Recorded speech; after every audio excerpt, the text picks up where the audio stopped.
The elephant-headed god is worshipped as the remover of obstacles. But his most famous feature, the broken tusk, came from creating the greatest obstacle of all, a promise he refused to break.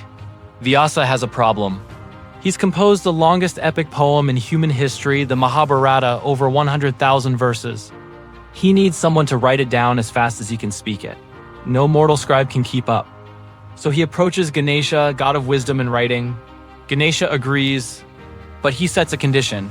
Vyasa cannot pause. Not once. The moment he stops dictating, Ganesha walks away and the epic dies unfinished. Vyasa counters with his own demand. Ganesha must understand every word before writing it. No mindless transcription. Every verse must be comprehended. They both agree. The challenge is set. Vyasa begins dictating. His verses are dense, layered with meaning, packed with philosophy and wordplay.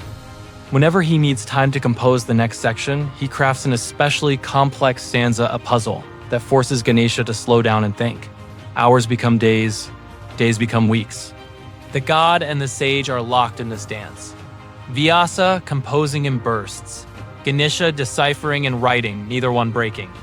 Then Ganesha's pen snaps. A normal scribe would stop, fetch a new quill, take a break, but Ganesha made a promise. The dictation hasn't paused. Vyasa is still speaking.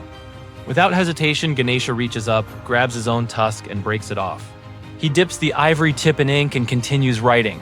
The pain doesn't matter. The appearance doesn't matter. The promise matters. For the rest of the Mahabharata, thousands more verses about war, duty, and sacrifice, Ganesha writes with his own body. The epic that teaches the world about Dharma was written by a god who bled for it. In another version of the story, it wasn't commitment that broke the tusk, it was respect. Parashurama, the warrior sage and devotee of Shiva, arrives at Mount Kailash, demanding an audience. But Shiva is meditating. Ganesha, guarding the entrance, refuses to let anyone pass. Parashurama is furious. He's Shiva's devotee. He shouldn't be denied. In his rage, he hurls his axe, a divine weapon gifted to him by Shiva himself. Ganesha could stop it, he's a god. But he recognizes the axe. It belonged to his father. To block it would be to disrespect Shiva's gift. So Ganesha does nothing. He lets the axe strike. It severs his tusk cleanly. Parashurama enters. Ganesha remains imperfect but honored. There's a third story, stranger and more human. Ganesha loves sweets. One night, after a feast of modaks, his favorite dumplings, he rides home on his mouse companion, Moshak. His belly is so full it's distended, almost comical. The moon sees this, and the moon laughs. Startled by the laughter, Moshak stumbles. Ganesha falls. His stomach bursts open. Modaks spill everywhere.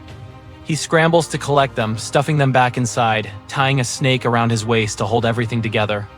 The moon laughs harder. Humiliated, Ganesha rips off his tusk and hurls it at the moon. He curses it to vanish from the sky. And for a time, it does, waning into darkness as punishment for mockery. 3 stories, 3 reasons. But one truth runs through all of them. Imperfection is not failure. The broken tusk isn't a wound, it's a statement. Ganesha is the god of beginnings, intellect, and success, yet he is visibly incomplete. He could heal it. He doesn't. He keeps the brokenness as a reminder. Perfection is not the goal. Completion is not the goal. Sacrifice, respect, humility, those are divine.